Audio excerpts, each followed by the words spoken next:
Normally I do this when the Dolphins don't play on Sunday, so you'll probably get this same thing next Sunday. But let's kind of look at what happened in the NFL today.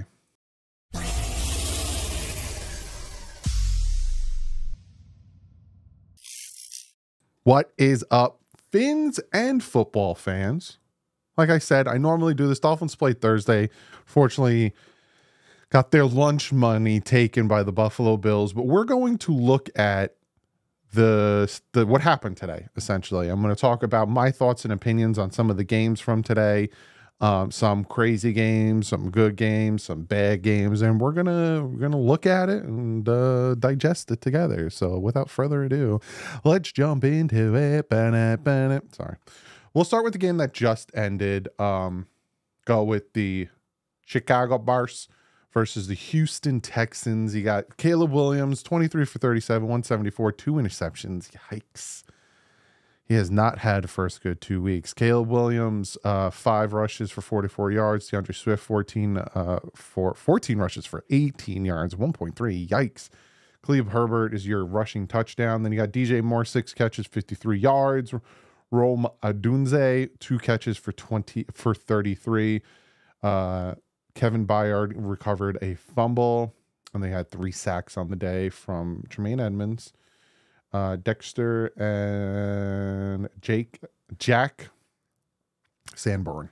And then you look on the Houston Texans side, 23 for 36, 260 yards and a touchdown. That one pass from CJ Stroud, where he was rolling out to his right, 94.7 rating. Cam Akers, 7 carries, 32 yards. Joe Mixon, 9 for 25. Of course, I have him on my fantasy league, and I'm a jinx. Nico Collins, 8 catches for 135 yards and a touchdown. Holy crap, he's going to be a problem in the NFL. Cam Akers had a fumble, and that's the one that Kevin Byard picked up. And then you had 7 sacks.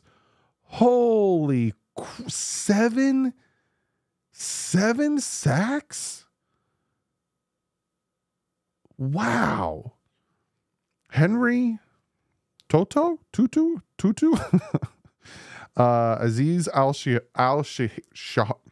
You know what I'm trying to say. Daniil Hunter, a sack and a half. You had Will Anderson, a sack and a half. You had Mario Edwards Jr., a sack. Derek Barnett, a sack. Wow. 11 quarterback hits, 9 tackles for loss. Houston Texans 2-0. They are coming out saying, "Hey, we're not to be trifled with." Back-to-back good weeks. You had another good game. You had the Tampa Bay Buccaneers taking on the Detroit Lions. Bayfield, Jesus, dyslexia. Baker Mayfield, 12 for 19, 185 yards, touchdown, interception. Baker Mayfield, your leading rusher, 5 for 34, and the touchdown. Bucky Irving, 7 carries, 22, and then White, 10 carries for 18. Chris Godwin was your leading receiver on their team, 7 catches for 117 yards and a touchdown. Mike Evans behind him with 3 for 42. Bayfield. Why do I keep calling him Bayfield? Mayfield, 2 fumbles, 1 recovered, none lost. Interesting. And Justin recovered a fumble. So I'm assuming he lost 2 fumbles and then boom, got him back. They had no sacks on the day. 4 tackles for a loss. And then you look on the other side. Jared Goff, 34 for 55, 307 yards, no touchdowns, 2 interceptions. Yikes. And then you had Jack Fox. What a name. 1 for 1 for 17. Jamari Gibbs, 13 carries, 84 yards. The Montgomery, 11 carries, 35 and a touchdown. Amon St. Brown was their leading receiver, 11 carries, 11 catches, 119 yards. They had 5 sacks. Aiden Hutchins, 4.5 sacks. I'm not even going to try to pronounce Levi's name. 4.5 sacks for Aiden Hutchins. You know for a fact, Hutchinson, sorry, that the Jaguars are kicking themselves that they didn't take Aiden Hutchinson. 4.5 sacks. How many sacks does he have on the season so far?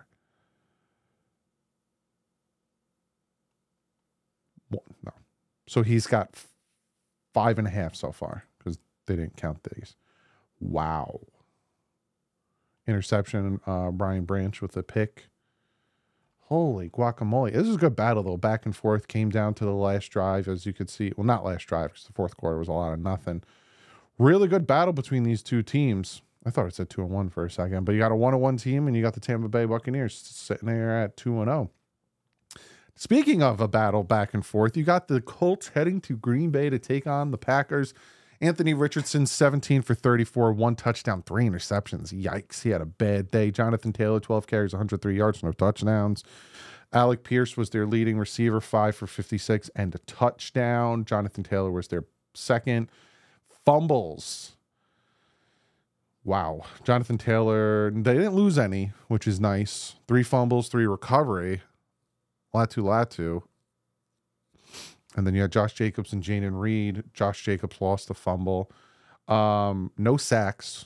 And you look on the other side, Malik Willis, 12 for 14, 122 yards and a touchdown. Again, 126.8 rating. That's not bad. They didn't want him to come out and do more than he had to, because you look at Josh Jacobs, he had 32 carries for 151 yards. Holy crapoli. Malik Willis, 6 for 41. Romeo Dobbs, 3 for 62, and then Wick, 3 for 26, and your lone touchdown there. How many sacks do they have? They only had 1. Who had their sack? Wyatt. 4 tackles for loss. This one was a back and forth battle. Look at this. Look at the box score. Packers, see, and the reason I'm making this is to kind of, when the season started, we looked at our schedule. We have to face the Colts. We have to face the Packers. Oh my goodness, what are we going to blah, blah, blah, blah, blah. But when you look at it, a lot of these teams aren't as juggernauty as you would think they are. Side note, if you're still watching, first off, I appreciate you for sticking. But side note, tomorrow I am going to talk about the fact that the sources are out there saying that Tua Tagovailoa is not going to retire. So that video will be out tomorrow, and kind of looking at the season going forward and how it's not all doom and gloom. Let's continue. The Tennessee Titans and the Titans of New York Titans, I think they were called, New York Jets. Aaron Rodgers, 18 for 31, 76, 2 touchdowns, had a 98.7. Breece Hall, 14 carries, 62 yards. Allen was the 7 carries, 33, and the lone touchdown in rushing. Receiving, Breece Hall with that ridiculous touchdown reception, 7 for 52. Garrett Wilson, 4 for 57. And then Allen, 2 for 23, and the other touchdown. Their defense had 4 sacks. Will McDonald had 3 of those sacks. Solomon Thomas had the other. 1 interception from Brendan Eccles. And there's your defense. I'll get into this one because I have something I want to say about this one. And people are going to call me a hater, but whatever. Will Levis, 19 for 28, 192. He had 1 touchdown, 1 interception. He didn't have that bad of a rating. Tony Pollard, 17 carries, 62 yards. Calvin Ridley was your rushing touchdown. He had 1. Will Levis, 4 for 38. Calvin Ridley, 4 catches, 77 yards, and a touchdown. Tony Pollard, 5 catches for 40. Will Levis also had a fumble he lost, so he had 2 turnovers that kind of helped Buffalo, New York out. And then Harold Landry III with their 2 sacks. I will say this about this game. I was watching this game. It was a good back and forth. The Jets are still very rusty or whatever because their defense, the Titans, if Will Levis doesn't throw the interception and fumble, the Titans win this game. The Titans were moving the ball on the Jets most of the day. There was probably a few drives where they didn't move it, but that Jet defense isn't as stacked as you would think it is. And the Jet offense, kind of started doing their thing. Again, they scored 3 touchdowns, but it took a minute. I will say this, that last drive for the Tennessee Titans where they were in the red zone, there was 4 plays, right? The first 3 plays, Sauce Gardner was mugging DeAndre Hopkins. Like, I have not seen a hold so blatant not get called in my entire life. And then the sack on Will Levis by McDonald was such a horse collar. Like, they honestly, the Titans should have won that game, but the Jets got away with 4 blatant non-calls. But hey, at the end of the day, you can't go back, and the Jets got the win. They're 1-1. Titans are 0-2. Titans will be playing Miami in 2 weeks, a Monday night game. Maybe Dolphins can get some revenge. Well, the Titans aren't slouches. They are a pretty good team, and Will Levis, as inconsistent as he is at quarterback, was dynamic at some instances. Then we got the 49ers to the Vikings, and a lot of people thought 49ers are going to win this one because 49ers did what they needed to against the Jets. But look at this game. Brock Purdy, 28 for 36, 319 yards, 1 touchdown, 1 interception. He still had a good rating of 101.3. You had Jordan Mason, 20 carries for 100 yards, 1 touchdown, 20 carries. Holy guacamole. Deebo Samuel, 8 catches for 110 yards. Greg Kittle, 7 for 76 and a touchdown. Of course, I have Brandon Ayuk on my fantasy team, and he did nothing. Then you have the fumbles. Brock Purdy fumbled one and he lost it. Outside of that, all of the other fumbles were recovered. Defense, 4 sacks, 1 by Fred Warner, 2 by Nick Bosa, and 1 by Kevin Givens. And then you have Fred Warner also with an interception. Then you flip it over. We're going to look at Sam Darnold. 17 for 26, 268, 2 touchdowns, 1 interception. Not a bad day for that man. Ty Chandler, 10 carries, 82 yards, no touchdowns. Justin Jefferson, 4 catches, 133 yards, and 1 touchdown. Jalen Naylor, 3 catches, 54 yards, and a touchdown. Justin Jefferson went off. I know he came out of the game. He was dealing with an injury. Only 1 fumble loss from Aaron Jones. Outside of that, there was some fumbles, but they did recover them. And then sacks, 6 sacks. 1 from Blake Cashman, 2 from Pat Jones II, 1 from my man AVG, 1 from Jonathan Greenard, and 1 from the team. The whole team got a sack. And this is equated to Brian Flores. Like, you got to give the man credit. It's equated to Brian Flores and what he's doing with the defense. And then Josh Meadows with the interception. Here's the thing. And I'll talk more about this when I'm done kind of reviewing the games, because you look at these teams and you're like, who's good and who's bad? Because you look at the Vikings, they walloped on the Giants. So you think, oh, the Vikings aren't that good because they just walloped on the Giants. They don't have a quarterback. They got Sam Darnold. Who are they going to be? Blah, blah, blah. And then they come out and they do this to the 49ers. So it's like, who's good and who's bad? Well, I don't know. And then you got this game with the Seattle Seahawks heading to New England to take on the Patriots. The Dolphins would be heading to Seattle to take the Seahawks on. You had Geno Smith, 33 for 44, 327, 1 touchdown, no interceptions. He had a good day. You had Charbonnet, 14 carries, 38 yards, and a touchdown. Not too crazy. DK Metcalf went off. 10 catches for 129 yards and a touchdown. You had Jackson Smith Jigba. The end is silent. 12 for 117. No fumbles. Good for them. Defense, you had a half a sack by Byron Murphy II, sack and a half by Leonard Williams, and a sack by Boy Mafe. No interceptions. And then you look on the other side. Jacoby Brissett, 15 for 27, 149, 1 touchdown. You had Anthony Gibson, 11 carries, 96 yards. You had Ramondre Stevenson, 21 carries, 81 yards. People are running today. And a touchdown. Your leading receiver was Hunter Henry with 109 receiving yards. Polk, 2 catches for 12 for that touchdown. Ramondre Stevenson fumbled, but their guy their guard picked it up. I'm going to butcher his name. They had 3 sacks on the day as well. Duggar got a sack. White got a sack and a half.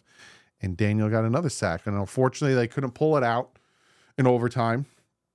The Seahawks kind of marched it down the field after they got the ball back and kicked the field goal and won it. It's a close game, a competitive game. But again, who's good? Well, I'll talk about it in a second. Let's keep going through some of these games. Then you have the Giants taking on the Commanders. My heart just wrenches for Giant fans. Daniel Jones, 16 for 28, 178, 2 touchdowns, no interception. That's not bad. Devin Singletary, 16 carries, 95, and a touchdown. Malik Neighbors went off, 10 for 127 and a touchdown. You also had Robinson, 2 catches for 18 yards and a touchdown. You had a Devin Singletary fumble, which was lost. They had 5 sacks on the day, 1 from McFadden, 1 from Phillips, 2 from Pinnock, 1 from Bobby. No interceptions. That's not bad. And then you look on the flip side, Jaden Daniels, 23 for 29, 226, no touchdowns, no interceptions. You got Brian Robinson Jr., 17 carries, 133 yards. Where did the touchdowns all came on defense? There's no passing touchdowns. There's no rushing touchdowns. There's no receiving touchdowns. What was it, special teams? No. Scored 21 points. Nails game-winning field goal. So it was a bunch of field goals? 7 field goals. Oh my God.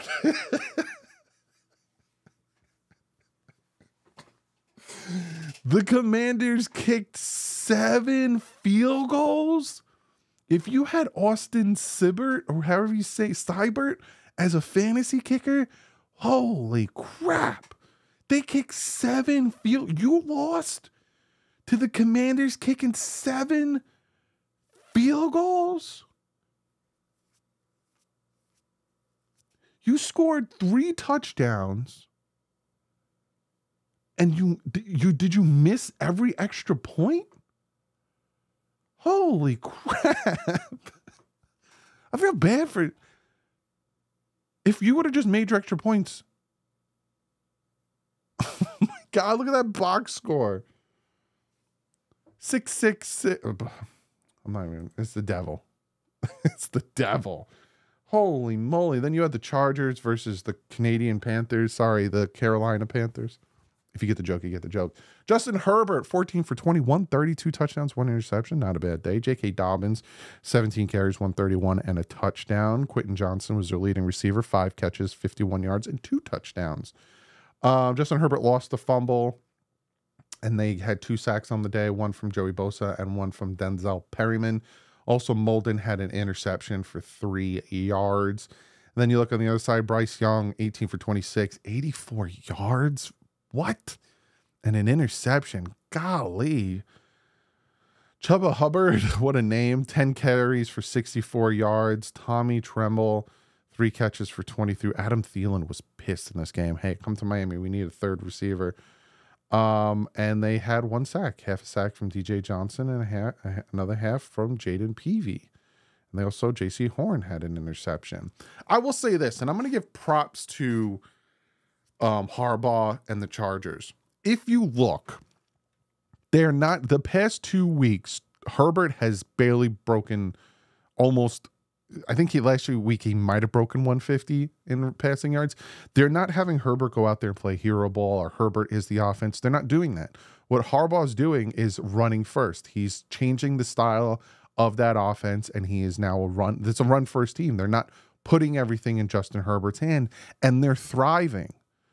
They're not having Justin Herbert do everything. They're letting Justin Herbert be a game manager, and they're running the ball, and they're playing smart football, and they're 2-0 for the first time in Justin Herbert's career.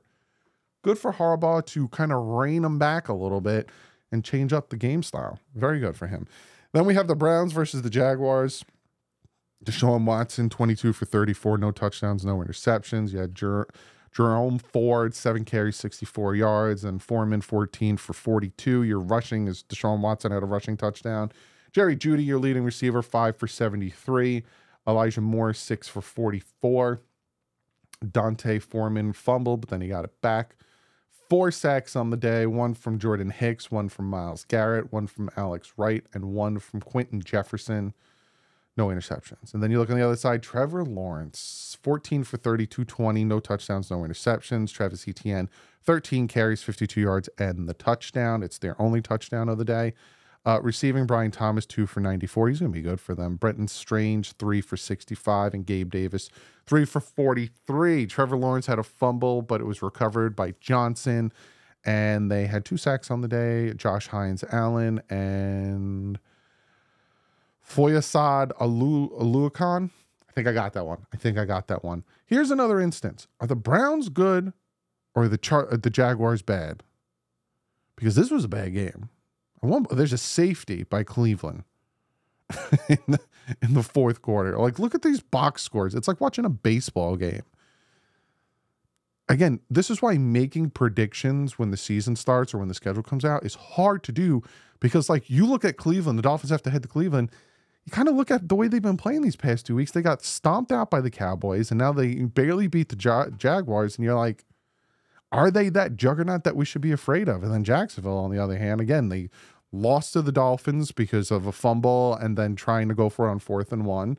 And now look at this game. So there's a lot of question marks with this season. Who's good and who's bad? Now, speaking of, you got the Raiders taking on the Ravens, and the Ravens have not won a game. This is what I'm talking about. Gardner Minshew, 30 for 38, 276, 1 touchdown, 1 interception. White, 9 carries for 24 yards. Your leading rusher was Madison, 4 carries for 1 yard and a touchdown. Leading receiver, Devontae Adams, 9 for 110 and a touchdown. Brock Bowers behind him, 9 for 98. Gardner Minshew fumbled, but Colton Miller scooped up that fumble. They had 2 sacks on the day, both coming from Max Crosby. Did Wilkins get it? Wilkins is not doing bad, 4 for 4. No tackles for loss, though. Spillane with the lone interception. Then you look up the other side. Lamar Jackson, 21 for 34, 247, 1 touchdown, 1 interception. Derrick Henry, 18 carries, 84 yards, and a touchdown. Zay Flowers, 7 catches, 91 yards, and a touchdown, as Mark Andrews, 4 for 51, and Bateman, 3 for 40. They had 5 sacks on the day.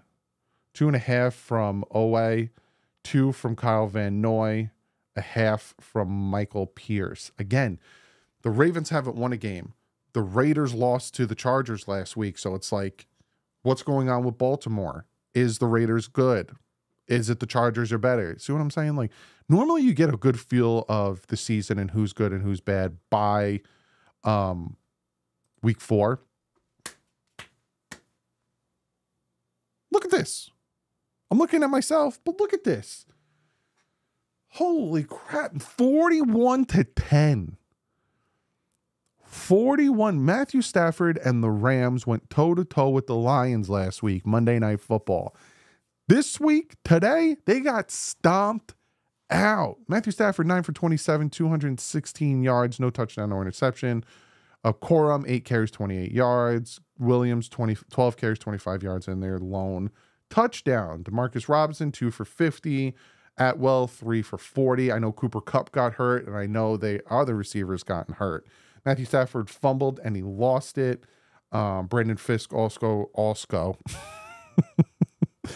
recovered a fumble that was from Clayton Tune. Brandon Fisk, I wanted him on the Dolphins. How many sacks they get? 1 from Kobe Turner. No interceptions. Then you look at the flipping Arizona Cardinals. Kyler Murray, 7 for 21, 266 yards, 3 touchdowns, a perfect passer rating. James Conner, 21 carries. That's a lot of carries. 21 carries, 122 yards, and a touchdown. Marvin Harrison Jr., you go after it, rookie. He had 4 catches for 133 yards and 2 touchdowns. Holy crap. Trey McBride, 6 for 67, and then you had the fumbles. Only 1 was lost from Poon. And they had 5 sacks on the day. Gardeck with 3, Barnes with 1, Collins with 1. Like, are the Bills that much better? I'm going to say yes because of what they did to the Dolphins. But, like, the Cardinals were going toe-and-toe with the Buffalo Bills, and they come out and they're like, hey, we're actually pretty good. Put some respect on our name. Bump. And they just demolished the Rams. Holy moly. I got this game. This is where we start to get into the wolf category. You have the Pittsburgh Steelers, who is 2-0. Got to give them credit where credit's due. Taking on the Broncos, 13-6. Justin Fields had a nice touchdown, 13 for 20, 117 yards. Najee Harris, 17 for 69. A lot of rushing this week. Pat Frymuth, 4 for 39, your leading receiver. But Darnell Washington, 1 for 5 was your touchdown. Justin Fields fumbled it, but he got it recovered by Jalen Warner. They had 2 sacks on the day. Alex Highsmith and TJ Watt. Of course, TJ got to get it in there. KZ and Trice were your 2 interceptions on the day. And then you look at Bo Nix, or as they like to call him, Bo Picks, because again, 20 for 35, 246, 0 touchdowns, 2 interceptions. Bo Nix was your leading rusher. 4 carries for 25 yards. Holy crap-oly. Wow. Leading receivers, Josh Reynolds, 4 catches for 93 yards. Behind him was Humphrey, 4 for 50. No fumbles. How many sacks they got? They got 2 on the day, 1 from Zach Allen and 1 from Joan Ellis. Again, the Steelers beat the Falcons, didn't score a touchdown. Beat the Broncos, scored 1 touchdown. Yes, they're 2-0, but have they really faced any competition? The Broncos kind of suck. That's coming from a Dolphins fan who's dealing with some crap right now. Then you got the game. The Cincinnati Bengals, who are 0-2. Last week they were 0-2 because they sucked. This week they're 0-2, but they always fight the Chiefs hard, taking on the Chiefs, who are 2-0. Well, didn't mean to hit that button. Joe Burrow, 23 for 36, 258, 2 touchdowns, 103.7 pass rating. He had a good day. Zach Moss, 12 carries for 34 yards. Mike Gesicki, good for you, Gesicki, 7 catches, 91 yards. Jermaine Burton, get it out there, Doug. 1 catch for 47. Jamar Chase, 4 for 35. At one point, he was pissed about something, and I don't remember why. Joe Burrow, 1 fumble lost. The other one recovered. And then they had 2 sacks on the day, both from Trey Hendrickson. Any interceptions? Yes, 2 interceptions. Gaither and Britt both got an interception. Then you look at the other side. Patrick Mahomes, 18 for 25, 155, 2 touchdowns, 2 interceptions. That's not a good day. Isaiah Pacheco, 19 carries for 90 yards. Rashee Rice, pardon that one, 5 for 75 and a touchdown. And Wayne Morris was 1 for 1. And a touchdown. Justin Watson, 2 for 22. Travis Kelce, fantasy owners are punching the air right now. Carson Steele fumbled and he lost it. They got 3 sacks on the day. Half from Dana, half from Karlaftis. I don't know how I got that one out. Half from Wharton and half from Chris Jones, and a whole one from Connor. I'll say this. On Twitter, I was like, man, that PI was a BS call, because for me, like, if you're going for the ball, I don't think it should be a PI, but he did kind of charge into the back of the Chiefs receiver. You saw how pissed Joe Burrow got when he threw his helmet. Like, holy guacamole.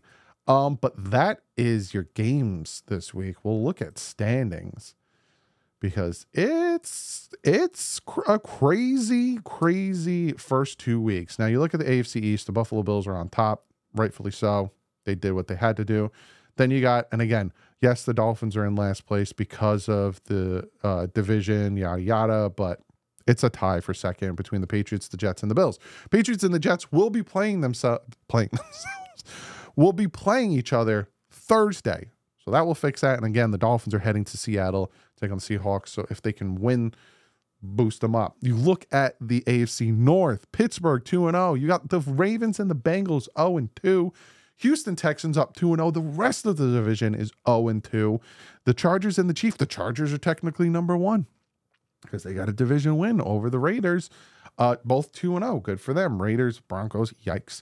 You got the East. There's a little bit of a tie in the middle. Nope. Commanders go up because they have a division win. See, it's a tie. But the Phillies playing tomorrow night, and then you got the Giants at the bottom. Minnesota on top, but a logjam at 1-1. You got a tie at top. Saints. Did I talk about the Saints? I didn't talk about the Saints game, did I? Did I not talk about the Saints game? I'll say it one more time. Did I not talk about the Saints game? Because this Saints game is another situation where I'm like, are the Saints really that good because they face the Panthers? Wow. Derek Carr, 11 for 16, 243 yards, 2 touchdowns, interception. Great day by him. Fixed the interception. Alvin Kamara, 3 rushing touchdowns, 20 carries, 115 yards. Shaheed, 4 catches, 96 yards, and a touchdown. The other is Alvin Kamara. So he had 4 touchdowns on the day. If you're a fantasy owner of him, God bless America. Granson, a sack and a half. Chase Young, half a sack. And Brees, 1 sack. 2 interceptions by Tyrann Mathieu. Good for you. And Adebo. And then you look at the Cowboys. Dak Prescott, 27 for 39, 293 yards, 1 touchdown, 2 interceptions. Not great. Dallas, 7 carries for 30 yards. Zeke, 6 for 16. Not much rushing. CeeDee Lamb, 4 for 90 and a touchdown. Outside of that, they got destroyed. So again, you look at these divisions, and it's just like, wow. You got the Falcons, and the Falcons will be playing the Packers. The Eagles, they're probably going to lose. Not great. This division is crazy because look at the way the logjam in the middle. But again, it's week 2. Here's my thought process. Everyone freaking out about your team. It could be worse. You could not have won a game, right? Look at the Ravens and the Bengals. Tomorrow, I'm going to make a whole video about it. But who's good and who's bad? We don't know right now because it's week 2. By week 4, by week 5, we will know the good and the bad teams. Because like the Bengals, they're not bad, but they kind of play bad week 1 and they play good week 2. And then the Ravens, they play 2 good teams. But the Raiders, are they good? Because then they got the Jets. They lost to 49ers and then they barely beat the Titans. And then are they good or are they bad? And then the Patriots, the Dolphins, they can't get out of their own way. You got the Chargers who beat up on the Raiders and then they beat on the Panthers. So are they actually good? But again, are the Raiders good? Because see what I'm saying? It's a whole enigma that's just wrapping my head around. The Minnesota Vikings, 2-0. Are they good? Are they bad? They just beat the 49ers, but they beat the... Comment below. Let me know what you think of this Sunday's game. And I'll see you guys tomorrow talking about Tua's concussion. Him, again, rumored not to retire. And kind of, is the Dolphin season over? But like usual, stay classy. FN's out.